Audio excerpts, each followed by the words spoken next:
Hey Elliott, what are you cooking today? Oh, great. Well, thanks for coming to my cooking show. And we're going to cook up something for you guys very, very special. So let me get dressed. I know I was cooking just yesterday and I got a little dirt on my apron, but I'm going to cook you up a nice spicy radon system. You know, the best radon system that I try to cook up every time is a radon system that incorporates an EC variable speed fan. And why is it that that's the best system, the best thing to cook up is because it's going to be very low in calories. And what I mean by low in calories, it's not going to cost a lot to operate this fan. In fact, you're going to save around $2,000 in energy savings in 10 years. So this is, if you're trying to stay skinny, go with the low cal.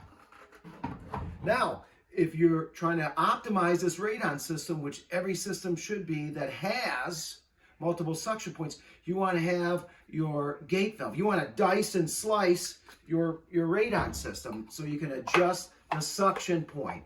So just like you dice onions, this will help dice up the radon. Now, if you want the quietest, as that radon system as you're eating, you want it to slide down, be very quiet, you want to use your rubber couplings, your LDVIs. That's going to make the quietest radon system. But you also want to monitor that system. You don't want to overcook the radon system. You don't want to undercook it. You want to just make it right. You want to make it extra safe. You want to have a little manometer that measures the pressure inside the system. But you even want to know, when is that radon system done working? When is it has failed? You want to have an audible alarm.